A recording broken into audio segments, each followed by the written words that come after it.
Hi friends, అందరికీ నమస్కారం. అంజలి కథలకి స్వాగతం. తెనాలి రామకృష్ణ కవి నూతన హాస్య కథలు 12వ భాగము మరియు చివరి భాగం కథ విందాం. నవ్వు 4 విధాల చేటు. రాయలు ఒంటరిగా తన ఆంతరంగిక మందిరంలో హంసతూలికా తల్పం పైన అటూ ఇటూ దొర్లుతూ ఉదయం సభలో జరిగిన నల్లగుండు ప్రహసనాన్ని తలుచుకొని నవ్వుకోసాగాడు. ఒక్కోసారి తెరలుగా నవ్వుతూనే ఆ మంత్రం చదువుతూ ఆనందించసాగాడు. ఉన్నపళంగా రామలింగన్ని పిలిపించి అభినందించాలి అనుకున్నాడు. అది జరగని పని. ఈ పాటికి అతడు చాలా దూరం సాగిపోయి ఉంటాడు. సరిగ్గా అప్పుడే వచ్చాడు కొత్వాల్ పటేల్. ఏదో అత్యవసర పని చెప్పుకుందామని నోరు తెరవబోయి రాయలు తనలో తానే నవ్వుకుంటూ ఉంటే అలా నిలబడ్డాడు. కొంతసేపటికి రాయలు అతన్ని చూసి, ఈరోజు ఉదయము ఆ నల్లగుండును మీరెందుకు తీసుకొని వచ్చారు అని అడిగాడు. తమరు రామలింగ కవిచే నల్లగుండు మోయించిన అజ్ఞాత భటుల్ని పట్టి చూపించమన్నారు. లేకుంటే మా ముఖాలు చూపవద్దన్నారు. ఎంత శోధించినా మాకు ఎక్కడా వారి ఆచూకీ లభించలేదు ప్రభు. ఈలోగా ఎవరో చెప్పారు, రామలింగ కవి గారు కాశీ ప్రయాణమై వెళ్తున్నారని. మా గోడు చెప్తే ఏదైనా మార్గం చూపిస్తారని కొండంత ఆశతో పరిగెత్తుకుని వెళ్ళాం. మా శ్రమ ఫలించింది. రామలింగ కవి చాలా తెలివైనవాడు కదా. భలేగా మనందరినీ బుట్టలో వేశాడు. ఆ మోగవాడు రాకుంటే మనం ఇంకా ఆ భ్రమల్లో ఉండేవాళ్ళం. ఆ దయ్యం మంత్రం వదిలిస్తూ పిచ్చి పట్టిపోయేవాళ్ళం. అవును ప్రభు, నాకు అవకాశం లేదు, కానీ ఆయనతో కాశీకి తోడుగా వెళ్ళేవాడిని. దారి పొడుగునా ఇలాంటివెన్నో చవి చూసేవాడిని. సరే, ఇంతకీ ఎందుకు వచ్చావు? ఏం చెప్పాలనుకుంటున్నావు? ప్రభు, యువరాజా వారికి పట్టాభిషేకం వెంటనే జరగాలి అని రాణివాసంలో ఒక సణుగుడులా వినిపించింది. అది తమ చెవిలో వేయాలని వచ్చాను. ఈ వార్త నేను ఒక్కడినే కాదు, మరికొంతమంది విన్నారు కనుక తమరి ముందు పెట్టాల్సి వచ్చింది. ఏమిటి, యువరాజు పట్టాభిషేకమా? ఇంత హఠాత్తుగానా? ఎందుకు? ఎవరి వద్ద విన్నావు? ప్రశ్నిస్తూనే గంభీరంగా మారిపోయాడు. రాయలు కొన్ని క్షణాలు కళ్ళు మూసుకొని తీవ్రంగా ఆలోచించి, అవును, నిప్పులేనిదే పొగరాదు. నువ్వు వెంటనే తిమ్మరుసు వారిని ఉన్నపళంగా తీసుకుని రావాలి. ఇంతవరకు రామలింగుని వలన హాయిగా నవ్వుకున్నాం. సరే, నువ్వు నీ పని చక్కదిద్దుకొనిరా. కొత్వాల్ని పంపేశాడు. రాయలకు ఏకైక కుమారుని పట్టాభిషేకం అంటే ఆనందంగానే ఉన్నా తనకు తెలియకుండానా? ఇదేం విడ్డూరం. ఏది ఏమైనా తను అన్నపూర్ణాదేవికి అడుగులకు మడుగులు ఒత్తేయటం వలన ఏమేమో జరిగిపోతున్నాయి.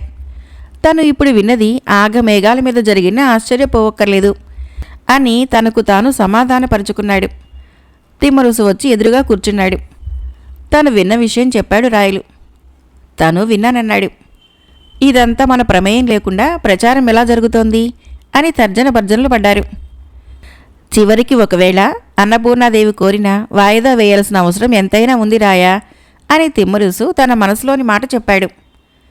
ఏం, ఎందుకని? ఈరోజు కాకపోయినా రేపైనా నా పుత్రుడే కదా ఈ సింహాసనం పైన కూర్చునేది. వాయిదా వేయాల్సిన అవసరం నిజంగా ఉందా? అప్పాజీ, మీరు అలా అన్నారని నేను అడుగుతున్నాను. అదేంటి రాయా, ఇంకా నీవు రాజ్యం ఏలాల్సిన కాలము చాలా ఉంది. అయినా యువరాజు వయసులో చిన్నవాడు. పైగా మనము మరోసారి బీజాపూర్ పైన యుద్ధం చేయాల్సి ఉంది. అంతలో ఈ పట్టాభిషేకం ఎంతమాత్రమూ కుదరదు. యుద్ధంలో సైన్యానికి అంత ప్రోత్సాహంగా ఉండదు. మానసికంగా ఆందోళనకు గురైతారు. అందుకే అలా అన్నాను. ఆ తర్వాత రాయలు మరి మాట్లాడలేదు. మౌనంగా వెనక్కు చేరగిలబడి కళ్ళు మూసుకున్నాడు. తిమ్మరుసు చాలాసేపు రాయలు ఎదురుగా కూర్చొని ఎంతకీ రాయలు కన్నులు తెరవనందున, పైగా రాయలకు మాట్లాడాలని లేకుంటే ఈ తరహా అలకను చూపుతాడు. ఆయన అలకలో భాగం ఈ విధానం. ఇలా తన వద్ద ఏనాడూ ప్రదర్శించలేదు. ఈరోజు తనకు తప్పింది కాదు అనుకొని గాఢంగా నిట్టూర్చి అక్కడి నుంచి లేచి వెళ్ళిపోయాడు.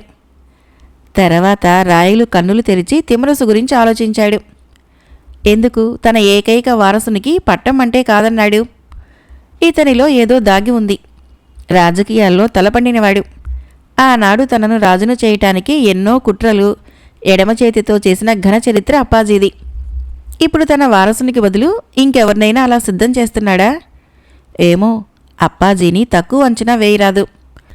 ఉన్న చోట కూర్చొని ఆలోచించాలనిపించక వెంటనే అన్నపూర్ణాదేవి మందిరానికి బయలుదేరి వెళ్ళాడు.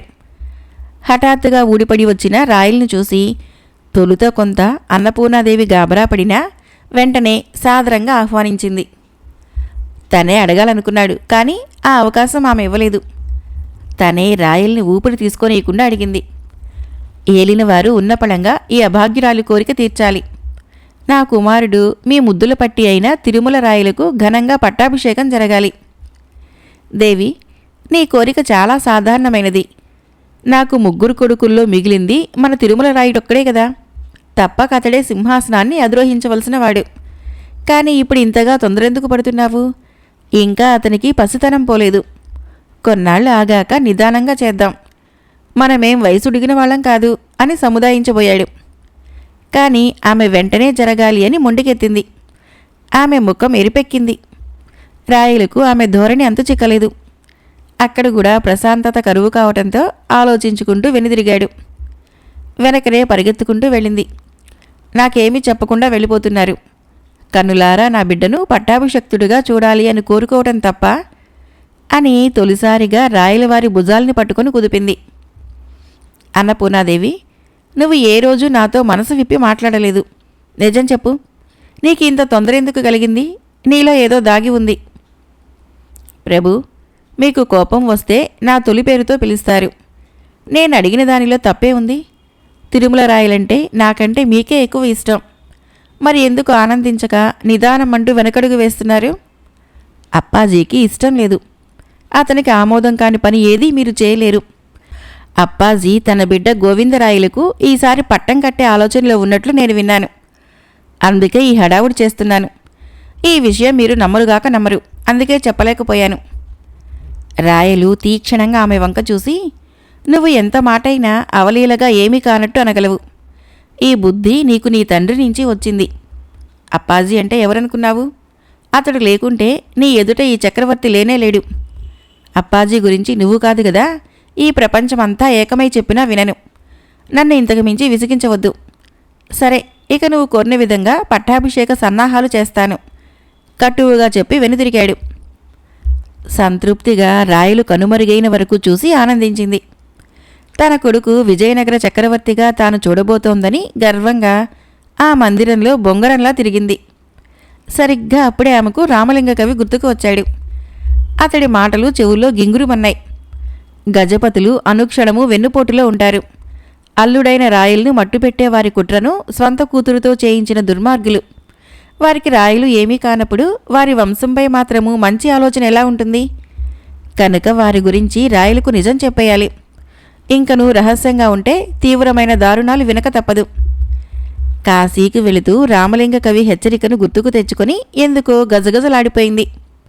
నిజమే, తన బావ వీరేంద్రుడు పసివాడైన తిరుమల రాయలకు పట్టం కట్టించాలి అని తన ద్వారా తీవ్రమైన ఒత్తిడి తెచ్చాడు. దీని వెనక ఏదైనా కుట్ర దాగి ఉందా? ఒక్కతే పిచ్చి పట్టిన దానిలా మెత్తని తల్పంపైన పడుకొని చేతివేళ్లను లెక్కించుకుంటూ తనకు తన కొడుకుకు ఏమీ కాదు అని సరిపెట్టుకోసాగింది. సరిగ్గా అప్పుడే వచ్చాడు తిమ్మరసు. అతని రాకను గమనించలేదు. అమ్మా అన్నపూర్ణాదేవి, నీ దర్శనార్థం వచ్చాను.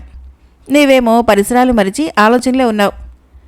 తిరుమల రాయలకు పట్టం అవశ్యం చేద్దాం. ఇదంతా నీ బుద్ధికి తోచినదా, లేక ఎవరైనా చెప్తే చేస్తున్నావా అని అడిగిపోదామని వచ్చాను. అప్పాజీ, నా బుద్ధికి ఇంత మంచి ఆలోచనలు ఎలా వస్తాయి? నా పుట్టింటి వారి ఆలోచన. నాకెందుకో అయోమయంగానే ఉంది. ఇంకా 6 ఏళ్ల పసివాడి కదా. జీవితం గురించి చాలా తెలుసుకోవాల్సింది ఎంతో ఉంది. వాయిదా వేయాల్సింది. ఈ మధ్య ఓ యుద్ధానికి వెళ్లాల్సి ఉంది. దీని ప్రభావము ఆ యుద్ధంపై పడకూడదు. ఏది ఏమైనా ప్రభువుల వారు సరే అన్నారు కనుక జరిగిపోతుంది. ఇక ఆ విషయం వదిలేయండి. అంతలోనే రాణివాసంలో అరుపులు కేకలు వింటుండగానే మిన్నుముట్టాయి. అన్నపూర్ణాదేవి తిమ్మరుసు ఆందోళనగా అటు చూశారు. అంతలోనే ఒక దాసి వచ్చి, అమ్మా కొంప మునిగింది, తిరుమల రాయల వారిని చంపేశారు అని రోదిస్తూ చెప్పింది. ఆ దుర్వార్త విని తట్టుకోలేకపోయారు. తిమ్మరుసు ఆ వైపుకు వృద్ధాప్యం మరిచి పరుగులాంటి నడకతో వెళ్ళాడు. అన్నపూర్ణాదేవిని దాసి జనాలు గట్టిగా పట్టుకొని నడిపించుకొని వెళ్లారు. అప్పటికే ఆమెలో తెలివి తప్పిన లక్షణాలు ప్రారంభమయ్యాయి. ఏదో నడుస్తోంది. శయన మందిరంలో నిద్రలో ఉన్న చిన్నారి తిరుమల రాయలు తెగిపడి ఉన్నాడు. ఆ దృశ్యం చూసి నిశ్చేష్టుడయ్యాడు తిమ్మరుసు. అన్నపూర్ణాదేవి తన కళ్ళను తానే నమ్మలేకపోయింది. క్షణాల్లో రాయలు వారికి, కోటలో జనాలకు తెలిసిపోయింది. రాయలు వచ్చి చూసి దుఃఖ సముద్రంలో మునిగిపోయాడు. అప్పటికే వీరేంద్ర గజపతి వీరాంగం సృష్టించసాగాడు. తను కళ్ళారా చూశాను, ఈ హత్య చేసింది మహామంత్రి తిమ్మరుసుల వారు. ఆయన స్వయంగా చంపడం నేను చూశాను. నేనే కాదు, అన్నపూర్ణాదేవి కూడా చూసి తెలివి తప్పి పడిపోయింది. ఆమె కోలుకున్నాకడగండి, తెలియగలదు అని ప్రత్యక్ష సాక్షిగా కథనాన్ని వినిపించాడు. అంత దుఃఖంలో రాయలు తల తిప్పి తిమ్మరుసు వైపు చూశాడు. అప్పాజీ, ఎందుకు ఇదంతా? ఇంత చిన్నవానిపై ఇంత కరుకు వేటు వేయటానికి చేతులెలా వచ్చాయి? ఇది చేసేవారు మనుషులా, మృగాలా అని తలబాదుకున్నాడు. అప్పటికే అన్నపూర్ణాదేవికి తెలివి వచ్చింది. వీరేంద్రుడు ఆమెను సముదాయించి, ఈ సమయంలో గుండె నిబ్బరం చేసుకోవాలి. నువ్వు చూసిన నిజం ఇక్కడ వారికి చెప్పు. నీ కుమారుణ్ణి ఆ తిమ్మరుసు పొట్టపెట్టుకోవటము కళ్ళారా చూసినట్లే చెప్పు. ఒక విధంగా ఏం చెప్పాలో ఆమెకి వివరిస్తున్నట్లు చెప్పి బలవంతం చేశాడు. ఆమె పరిస్థితి దయనీయమైనది. పిచ్చి చూపులు చూస్తూనే చెప్పక తప్పలేదు. అవును, ఈ తిమ్మరుసే నా బిడ్డను చంపాడు. ప్రభు, మీకు చెప్పాను కదా, ఈతనికి రాజకాంక్ష పెరిగినది. అందుకు నా బిడ్డ బలైనాడు అని పెద్ద పెట్టున ఏడ్చింది. రాయలు విని భరించలేకపోయాడు. అప్పాజీ రాయలు తనను అనుమానించటము తట్టుకోలేకపోయాడు. విలవిలలాడిపోయాడు. ప్రభు, నేను నిరపరాధిని. నేను పసివాణ్ణి చంపేటంత కర్కశ హృదయుండు కానే. అయినను నా ఈ వృద్ధాప్యంలో ఇంతటి దారుణాన్ని చేయగలనా? ఈ చేతులతో పెంచిన తిరుమల రాయల్ని నేను తుంచగలనా?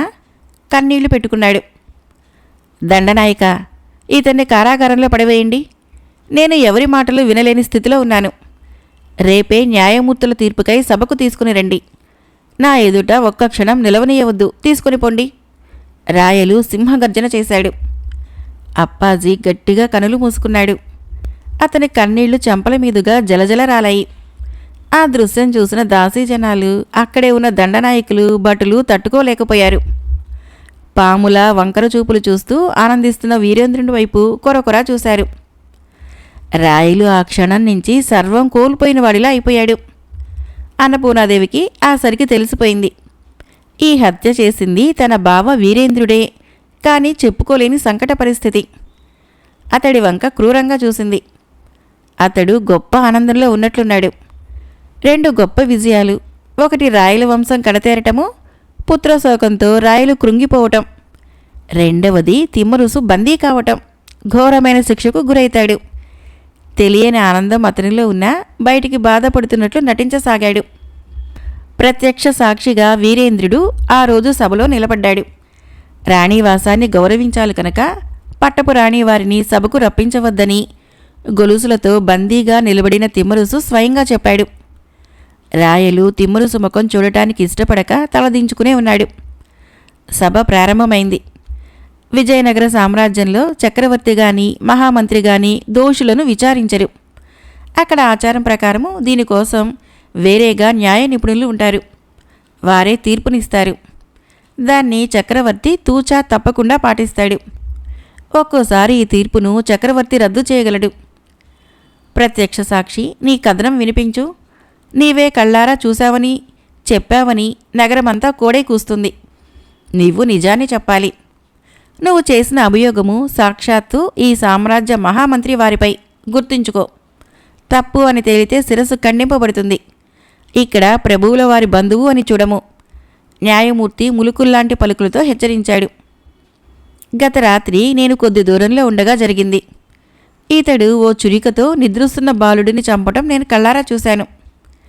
ఆ రాత్రి నీకు రాణివాసంలో ఏం పని? హత్య జరుగుతూ ఉండగా కనీసం నువ్వు కేకులు పెట్టినా వేటుపడకుండా ఉండేది. ఎందుకు ఆ పని చేయలేకపోతేవి? నీకు చంపబడిన బాలుడు స్వయానా బంధువు. రాత్రివేళ తిమ్మరుసుకు రాణివాసంలో ఏం పని పడింది అని నేను చూసి అతని వెనక వెళ్ళాను. హఠాత్తుగా చురికతో నరకటం చూసి నోటమాట రాకుండా కదలలేకపోతిని. నీవు సామాన్యుడివి కాదు, యుద్ధవీరుడివు. ఎన్నో యుద్ధాలను చేసిన చరిత్ర గలవాడివి. నీవు చూసి హంతకుల్ని అవలీలగా నిలవరించగలవు. కానీ ఆ పని నువ్వు చేయలేదు. నీ కళ్ళ ముందు హత్య జరగలేదు. చేసింది తిమ్మరుసు కాదు, నువ్వు కావాలని అభియోగం చేయుచున్నావు. రాయలు మరి వినలేకపోయాడు. నేరుగా తిమ్మరుసును అడగండి అని న్యాయమూర్తికి సలహా ఇచ్చాడు. తిమ్మరుసు రాయలవారి అసహనాన్ని చూసి, రాయా, నిన్ను పెంచి పెద్ద చేసి రాజును చేసిన చేతులతో నీ వంశంపైన కత్తి కడతానా? నువ్వు నన్ను హంతకుడిగా నీ మనసా వాచా నమ్మితే నన్ను ఎట్టి విచారణ లేకుండా ఉరితీయి. ఇక మరి వాదోపవాదాలు వద్దు. ప్రభువు నమ్మని నా బ్రతుకు ప్రాణమున్న శవం లాంటిది. బతకటము శుద్ధ దండగా. నేను జీవించాలనుకోవటం లేదు. ఎంతో మానసిక వేదనకు గురయ్యాను. సభ అంతా నిశ్శబ్దమైంది. ఉత్కంఠ నెలకొంది. రాయలు చెవుల్లో ఆ రాత్రి అన్నపూర్ణాదేవి మాటలు గింగురుమనసాగాయి. తిమ్మరుసే నా బిడ్డను చంపాడు. ఆమె మాటలు ఈటెల్లా రాయల గుండెలకు తాకాయి. నిజమే, తిమ్మరుసు ఆ పని చేయడు అని నమ్మటానికి వీల్లేదు. అతడు ప్రతి చిన్న విషయాన్ని పెద్దగా చూడటమే కాదు, స్వతంత్రంగా నిర్ణయించి అమలు చేస్తాడు. తిరుమల రాయుడు అన్నపూర్ణాదేవికి పుట్టినందున రాజుగా పనికిరాడని భావించి స్వయంగా హత్యకు పూనుకొని ఉంటాడు. ఆ రోజు న్యాయమూర్తి తీర్పుకు అవకాశం ఇవ్వకుండా రాయలు గొంతు విప్పాడు. అప్పాజీ హత్య చేసినట్లు పట్టపురాణివారు చూశారు కనుక ఇతడు శిక్షార్హుడే. పసివాణ్ణి చంపినందుకు ఇతని కన్నులు పెరికివేసి చనిపోయేంతవరకు ఖైదు చేయండి అని ఆదేశించి అంతటితో సభచాలించి తన ఆంతరంగిక మందిరానికి వెళ్ళిపోయాడు. సభలోని వారు నివ్వెరపోయారు. తిమ్మరుసు తలదించుకున్నాడు. ఒక్కసారి ఉవ్వెత్తిన నిరసన ధ్వనులతో నిండిపోయింది. నగరమంతా తిరుగుబాటు ధోరణిలో పడింది. ఎక్కడ చూసినా మండిపడిన ప్రజలే కనిపించారు. కొంతమంది రాణీవాసం మందిరాలకు వినతిపత్రాలు రాసి పంపారు. నీవు చూసింది తిమ్మరసును కాదు, ఆ గుంటనక్క వీరేంద్రుడిని. అతడే చంపాడు.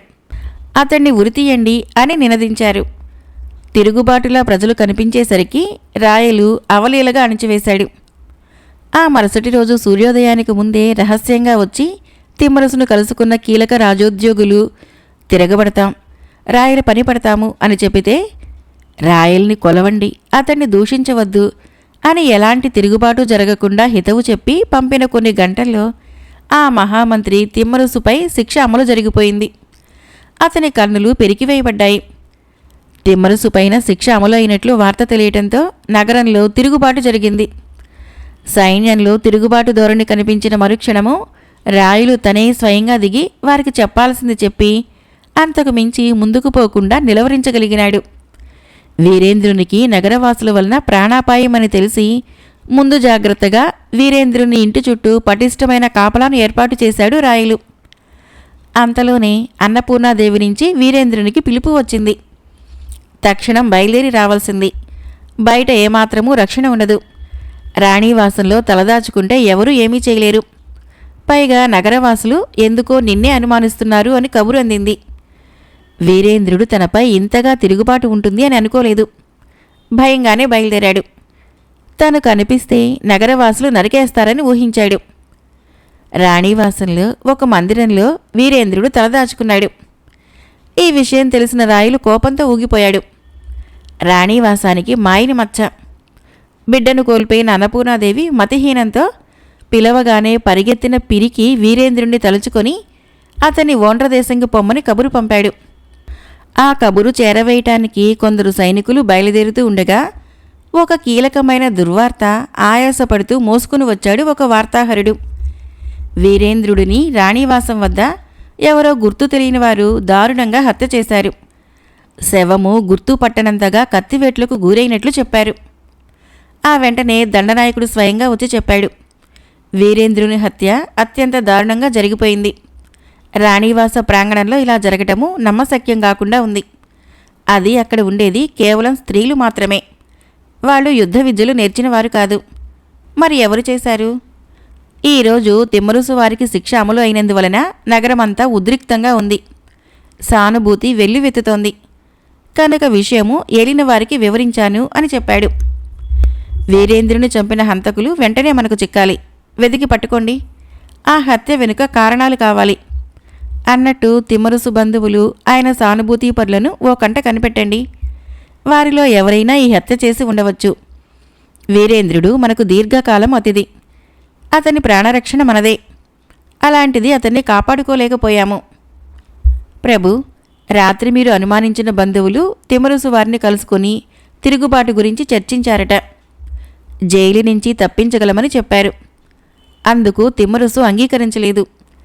రాజాజ్ఞ మీరవద్దు, అందుకు విరుద్ధంగా ప్రవర్తిస్తే తను ఆత్మహత్య చేసుకుని తను చాలిస్తానని హెచ్చరించారు. ఈ విషయము రాత్రే చెప్పేవాళ్ళం, కానీ మీరు తీవ్ర దుఃఖంలో ఉన్నారు.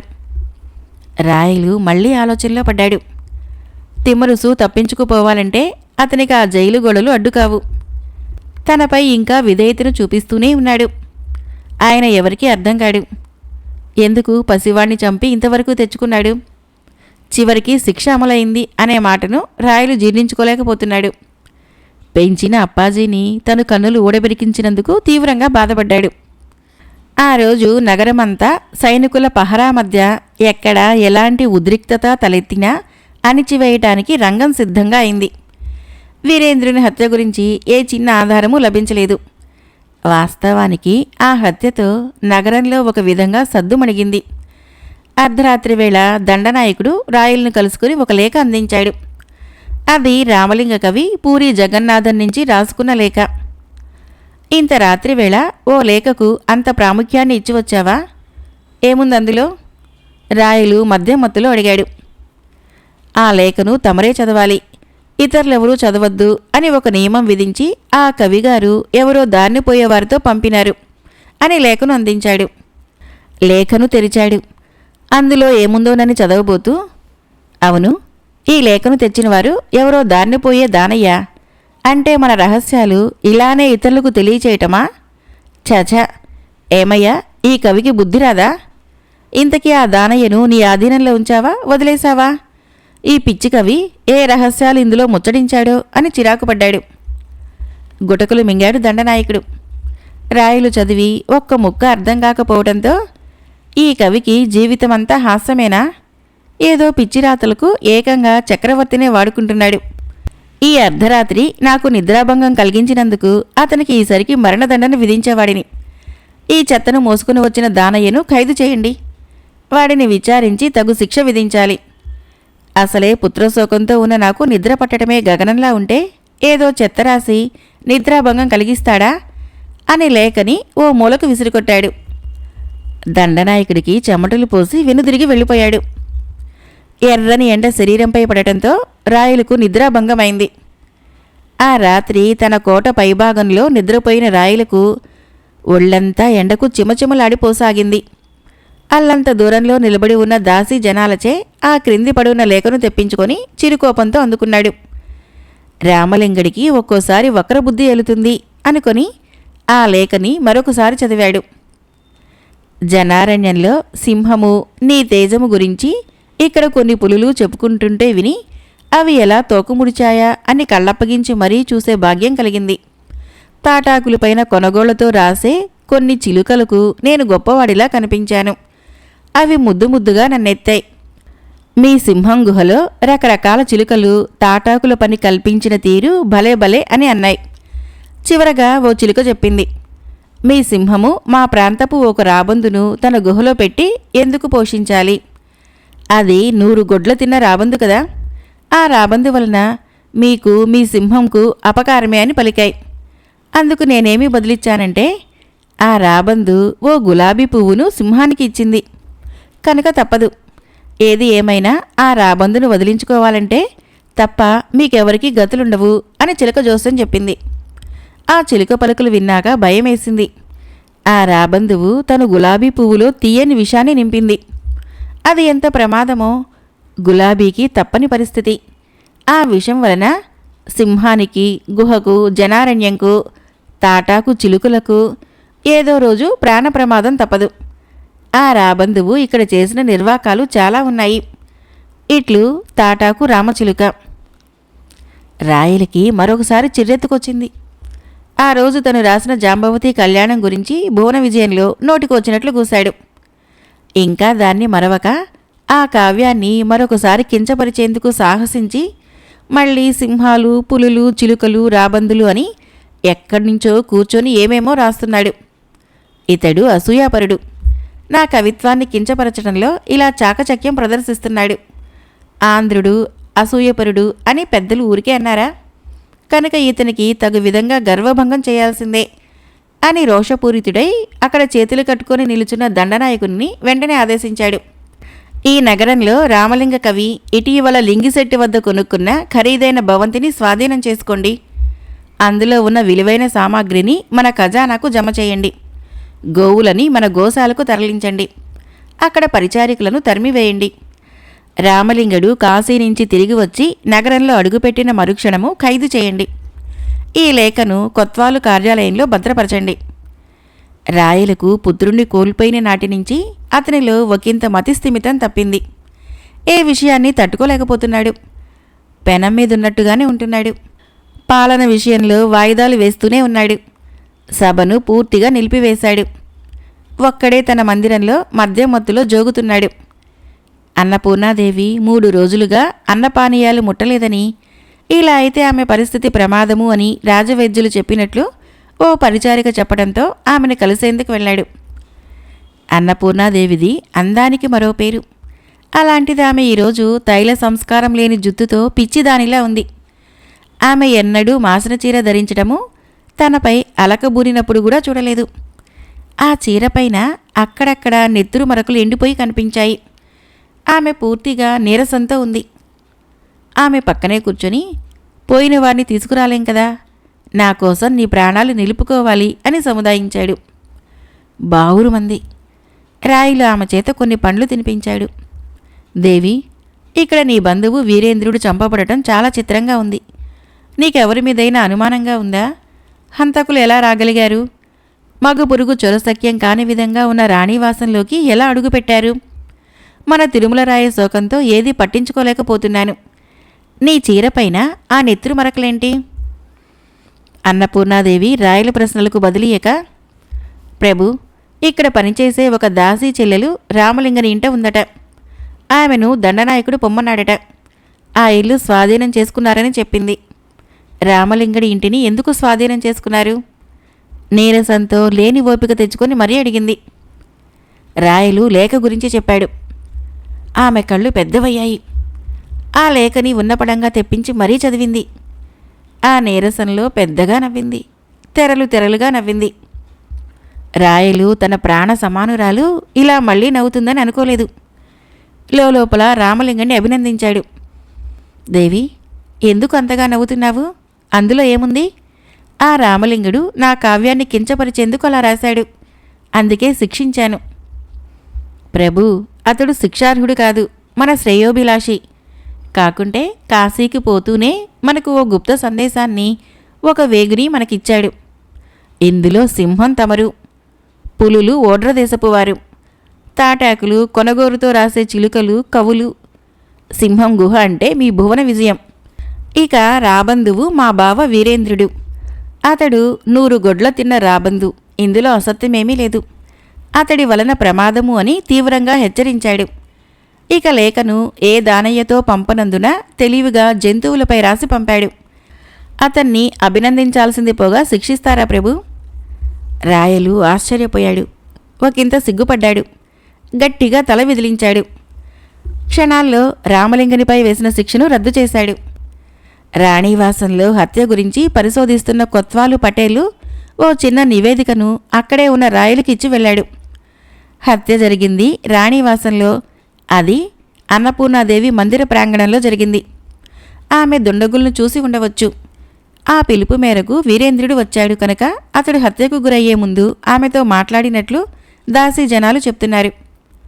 పట్టపు రాణి వారిని ప్రశ్నించే సాహసం మేం చేయలేం కనుక శ్రీవారికి విన్నవించుకుంటున్నాము. రాయలు అన్నపూర్ణాదేవికి విషయం చెప్పి, వీరేంద్రుని హంతకుల్ని నువ్వు చూశావా అని అడిగాడు. ఆ వెంటనే బ్రుకుటి ముడిచాడు. దేవి, నీ చీరపై ఆ నెత్తురు మరకలేమిటి అని అడిగితే చెప్పలేకపోయావు. నీకు ఆ హత్యకు చాలా ప్రత్యక్ష సంబంధం ఉండి ఉండాలి. నిజం చెప్పు, లేకుంటే దాసీ జనాల్ని నేరుగా అడుగుతాను కటువుగా అడిగాడు. నేనే నా చేతులతో చంపాను. వాడే నా కొడుకును చంపాడని నా అనుమానం. వాడికి మీరు మీ వంశం పైన తీరని పగ ఉంది. వాడు చంపలేదు అని అనుకోలేం. ఈ చేతులతోనే చంపాను. మరి అప్పాజీ చంపడం చూశాను అని అన్నావు. ఇప్పుడు వీరేంద్రుడు అంటున్నావు. నువ్వు తలా తోకాలేని మాటలతో ఘోరాలకు ఆద్యం పోస్తున్నావు. హత్యను కళ్ళారా చూడలేదు. ఈ ఇద్దరిలో ఎవరో ఒకరు చేశారు అన్నది నిజం. ఒకరిని మీరు శిక్షిస్తే మరొకరిని నేను శిక్షించాను. నా ముద్దుల పట్టిని చంపటం నేను జీర్ణించుకోలేకపోతున్నాను. ఆ పసివాడి హంతకులు ఎంతమంది ఉన్నా వారిని జీవాలతో వదలను. నేను రాజమాతను కాకుండా చేసినందుకు ఆ ఇద్దరూ శిక్షింపబడ్డారు. అప్పాజీని నువ్వు హత్య చేస్తుండగా చూసావా లేదా? నాకు నిజం చెప్పు. అంతటి వాడికి నీ మాట మీదనే ఘోరమైన శిక్ష విధించాను. నేను చూడలేదు. కానీ అతని మాటల్లో తిరుమల రాయలకు ఇప్పటిలో పట్టాభిషేకం వద్దని చెప్పటము అతన్ని అనుమానించాల్సి వచ్చింది. నేను కబురం పెడిగానా?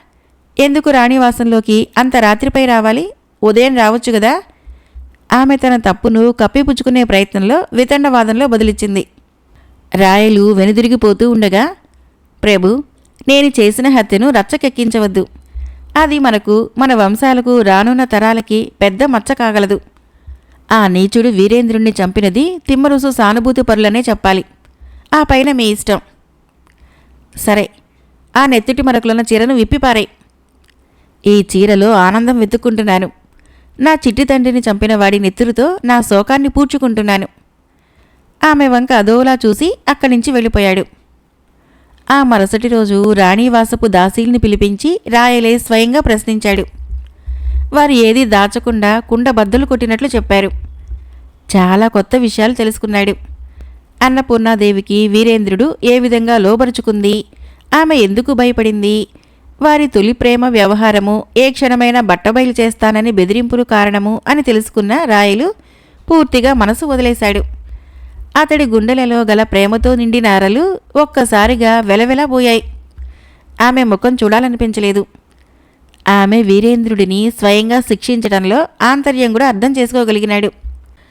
వీరేంద్రుడిని చంపింది తిమ్మరుసు సానుభూతి పరులే అని నగరంలో దండోరా వేయబడింది. సర్వత్రా ఆనందం వెల్లివిరిసింది. గజపతుల నుంచి ఒక లేఖ వచ్చింది. అందులో రాయలకు ఓ రహస్యం వివరింపబడింది. ఏమిటంటే, అన్నపూర్ణాదేవి కూతురు అని కూడా చూడకుండా ఆమె వివాహానికి ముందు జరిపిన ప్రేమ వ్యవహారం గురించి వివరించారు. దీనికి కారణము వీరేంద్రుని దారుణ హత్యను వారు జీర్ణించుకోలేకపోయారు. రాయలకు అన్నపూర్ణాదేవి పైన కోపం ఏమాత్రమూ రాలేదు. దానికి కారణము ఆమె రహస్యాలు దాచినందున చేతికి అందిరావాల్సిన కొడుకును కన్నవారి వలన పోగొట్టుకుంది. ఇంతకంటే ఆమెకు తను శిక్షించాల్సింది ఏమీ లేదు. ఆమె ముఖం చూడరాదని చివరిగా నిర్ణయించుకున్నాడు. పాలన మీద, అధికారం మీద పూర్తిగా వ్యామోహం సడలిపోయింది. వెంటనే దండనాయకులపైన పాలనాభారం వదిలి తాను తన అంతఃపురం వేడకుండా మద్యం మత్తులో మునిగి తేలిపోసాగాడు. అన్నపూర్ణాదేవి ఎన్నో వినతులను పంపుకుంది. ఒక్కసారి తను చూడాలని ఆశపడింది. రాయలు ఆమెతో పాటు మిగిలిన రాణులకు తన దర్శనం ఇవ్వకుండా ముండికెత్తాడు. తీవ్ర మనోవేదనకు గురయ్యాడు. ప్రాణప్రదంగా ప్రేమించిన అన్నపూర్ణాదేవి ఇలా చేయటము తట్టుకోలేకపోయాడు. ఆమె కారణంగా పెంచి పెద్ద చేసిన తిమ్మరుసును తను ఘోరాతి ఘోరంగా శిక్షించడము జీర్ణించుకోలేకపోయాడు.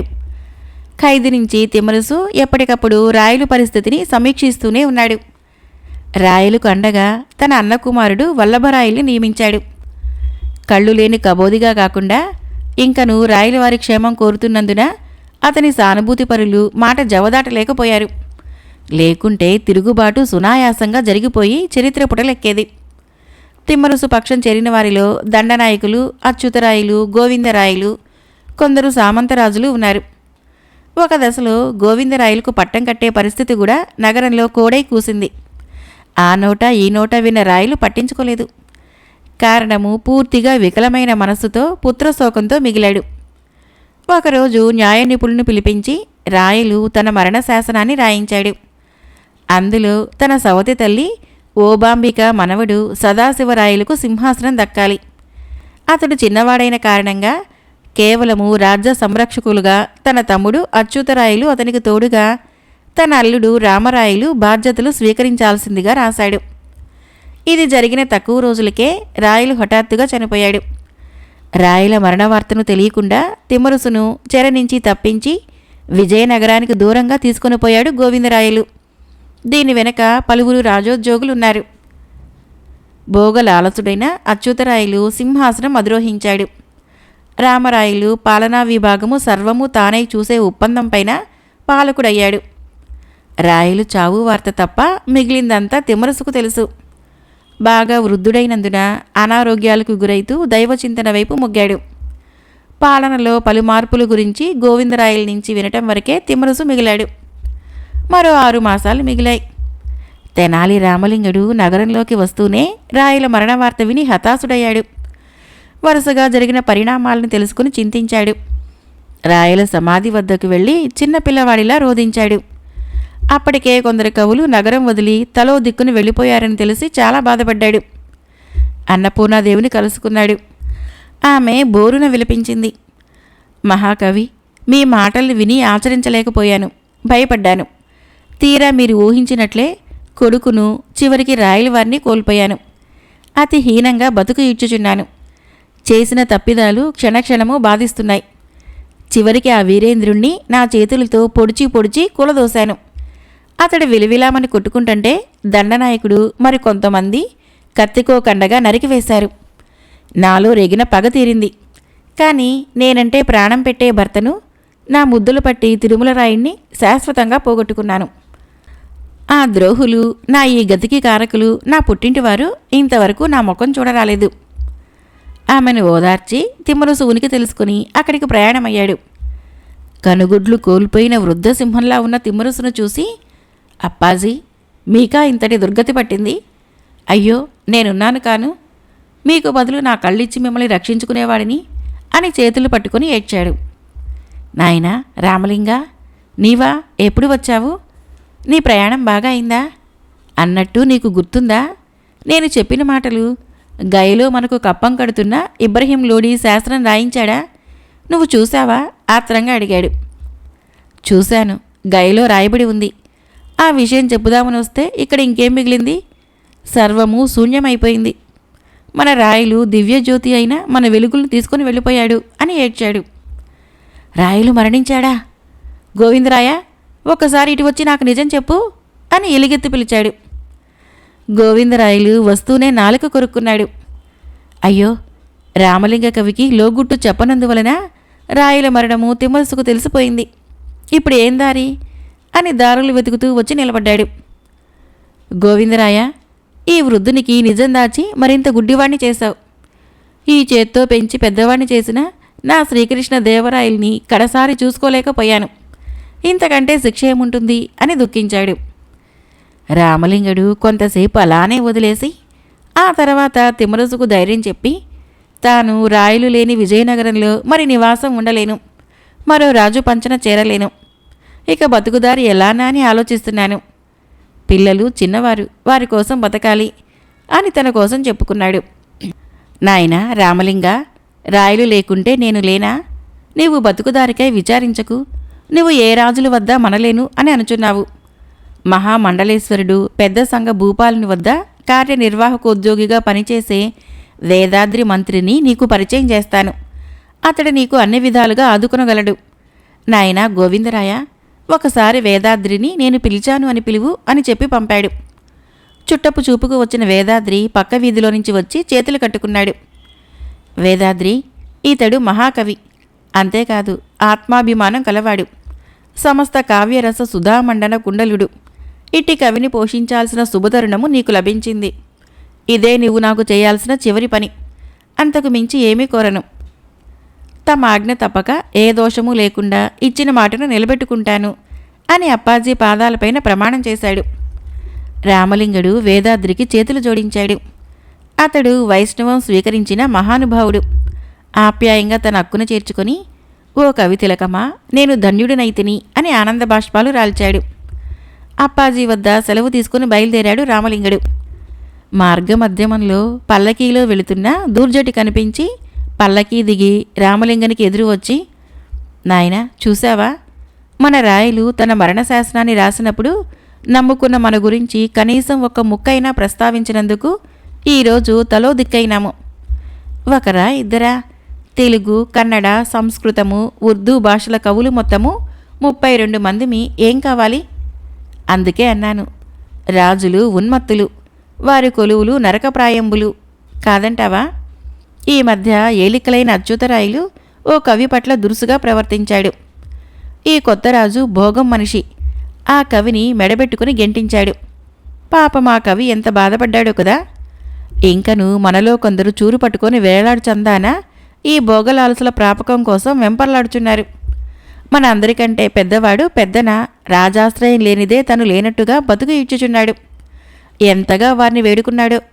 నువ్వు చూస్తే చాలా జాలి పడతావు అని వేదాంతిలా పెదవి విరిచి కొత్తగా తాను రాసిన ఒక పద్యం ఆలపించాడు. దానికి అర్థము, ఈశ్వర, బ్రహ్మను నిందించరాదు, కానీ అతడు లోకంలో పండితులను ఎందుకు సృష్టించాలి? పోనీ సృష్టింపబడిన వారికి ఆకలి వంటి బాధలు కలిగించుటెందుకు? పోనీ సృష్టి ధర్మము పడక తప్పదు అని అనుకుందుము. ఈ పండితులను ఆదరించే శక్తి సామర్థ్యములున్న రాజులను ఓ మంచి బుద్ధి ఇవ్వకుండా దుర్మార్గులను చేసినాడేమి? రామలింగుడు నవ్వి, తెలుగు సాహిత్యము రాయల వలె ఆరాధించువారెవరు? మనకు తెలిసింది కావ్యరచన తప్ప ఇతరత్రా మనమేమీ చేయలేం. బతకలేని వారు రాజుల ప్రాపకంకై పాకులాడక తప్పదు. నన్ను ఆశీర్వదించండి, నేను వేదాద్రి మంత్రి వద్దకు పోవుచున్నాను. రామలింగ, రాయల వంటి చక్రవర్తిని మెప్పించిన వాడివి. చివరికి ఒక మహామండలేశ్వరిని దయాలబ్ధంతో పనిచేసుకునే చిన్న ఉద్యోగి వద్ద బతుకు ఈడ్చు వేదాద్రి మంత్రి వద్ద భుక్తికి చేరటానికి నీకు మనసెలా వచ్చింది? వినటానికి నాకెంతో కష్టంగా ఉంది. అందరికంటే నువ్వు చాలా దయనీయ పరిస్థితుల్లో మిగిలావు అని బాధపడ్డాడు. మీ కాళహస్తీశ్వర శతక రచన 100కి 100 రూపాయల కుప్ప పోసిన నిజాలు. ఇక సెలవా మరి? మిక్కిలి వినయంగా చేతులు జోడించి రామలింగుడు వెనుదిరిగాడు. దూర్జటి కళ్ళల్లో చిన్న కన్నీటి పొర కదలాడింది. నిన్న ఈశ్వరుడే రక్షించుగాక అని మనసులో కోరుకున్నాడు. రామలింగుడు కాళ్ళు ఈడ్చుకొని అలసాని పెద్దనార్య ఇంటికి వెళ్ళాడు. అప్పుడు పెద్దన ఇంటి వద్ద అతని కుటుంబ సభ్యులంతా కలిసి ఏదో సుదీర్ఘ చర్చలో ఉన్నారు. రామలింగ కవి వచ్చాడు అని వారిలో ఒకరు చెప్పగానే పెద్దనార్య రామలింగండి పట్టుకొని ఒక్కసారి కట్టలు త్రెంచుకునే వరద ఏరులా కన్నీరు కార్చాడు. నాయన రామలింగ, మన భువన విజయం మూతపడింది. రాయల సాటి ఇప్పుడున్న రాజులు కాలేరు. మనమంతా దిక్కులేని పక్షులమయ్యాం. ఈ శేష జీవితం ఎలా గడపాలి? నాకు ధైర్యం చెప్పవచ్చావా అని చిన్న పిల్లవాడి వలె ఏడ్చాడు. అతనితో పాటు అతని కుటుంబ సభ్యులు ఏడ్చారు. రామలింగుడు పెద్దన కన్నీటిని తుడిచి, మా అందరికీ పెద్ద దిక్కు అయిన మీరే ఇలా నీరసించినా ఇక మాకెవరు దిక్కు? ధైర్యము మనకు మనమే కల్పించుకోవాలి భుజం తట్టాడు. శోక సముద్రమైన పెద్దనార్య చిన్న గొంతుతో ఓ పద్యం వినిపించాడు. ఆంధ్ర కవిత పితామహ అల్లసాని పెద్దన కవీంద్ర అని తను పిలుచునట్టి కృష్ణదేవరాయలతో దివికేగలేక బ్రతికియున్నాడ జీవోత్సవం బగుచు. రాయల్ని తలుచుకొని పెద్దనార్యులు కుళ్ళి కుళ్ళి ఏడ్చాడు. నిజమే, ఆ రాయల వారికి మాకంటే మీరన్నచో అభిమానమే కాదు, ప్రాణం కూడా. మాకెవరికై దక్కని గౌరవము మీకే దక్కాయి. ఆయన పక్కన పట్టపుటేనుగుపైన కూర్చుండబెట్టుకున్నాడు. మీ మహాకావ్యము మనుచరిత్రను స్వీకరించున్నాడు. ఆయన స్వయంగా బంగారు గండపెండేరము మీ కాలికి తొడిగాడు. మీ పల్లకీకి బోయగా ఒకవైపు మోశాడు. పెక్కు అగ్రహారాలని మీరు కోరకుండానే ఇచ్చాడు. ఆంధ్ర కవిత పితామహ అని ఆయనే మిమ్మల్ని నిత్యం పిలుచుకునేవాడు. ఇంతకు మించిన గౌరవము ఏ భాష కవికి లభించలేదు. ఇక చావు పుట్టుకులు మానవ సహజం. పెద్దలు తమకు తెలియంది కాదు. రామలింగ, నీలో ముక్కుసూటితనమే కాదు, సాటివానికి అభినందించటము అనునయించటం కూడా తెలుసు. కన్నీటిని తుడిచే పెద్ద మనసు గలవాడివి అని అల్లసాని పెద్దనార్య అభినందించాడు. అక్కడి నుంచి సెలవు తీసుకొని రాయలు లేని విద్యుల నగరాన్ని వదిలేసి సాగిపోయేందుకు సిద్ధమయ్యాడు. తనకంటూ మిగిలిన సామాన్లతో గూడు బండిలో భార్యాబిడ్డలతో బయలుదేరాడు.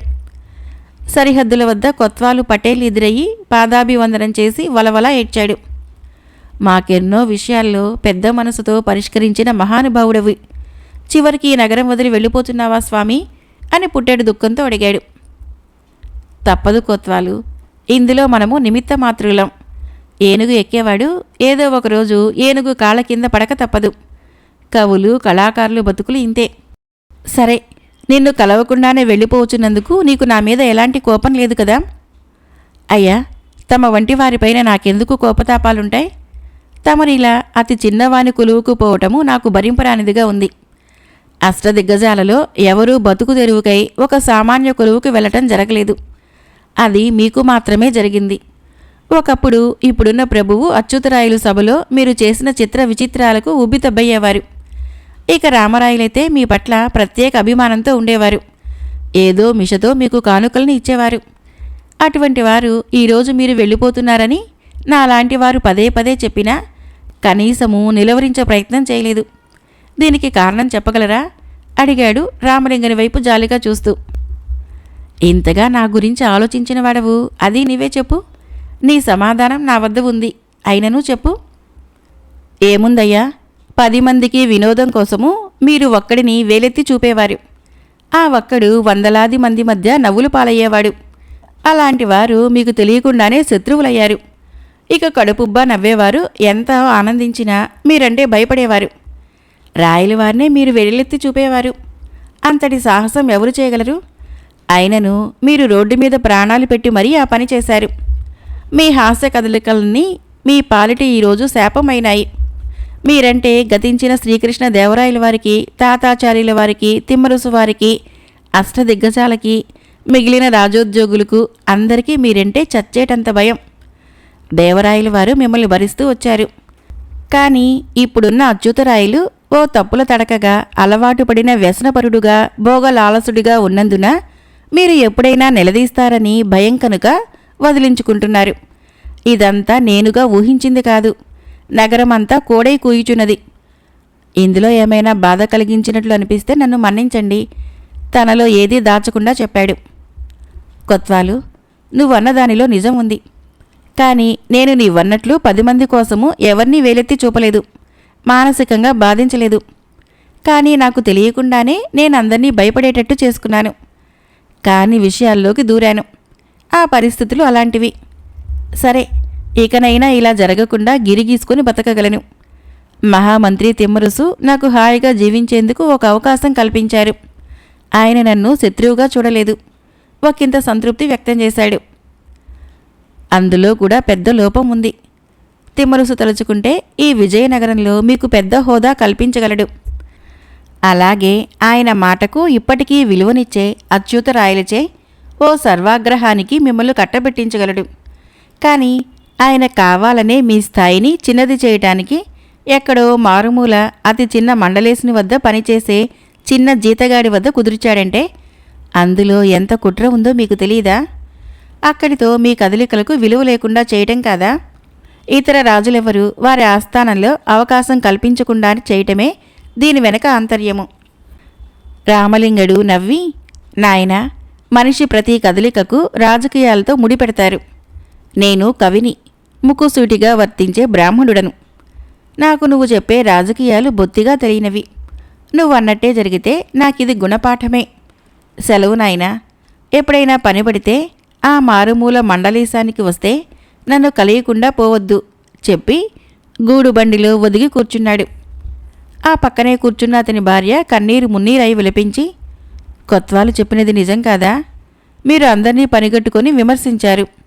ఫలితము మళ్ళీ మనం తేరుకోలేని విధంగా జరిగింది. ఆమెను అనునయించి కన్నీళ్లు తుడిచాడు రామలింగడు.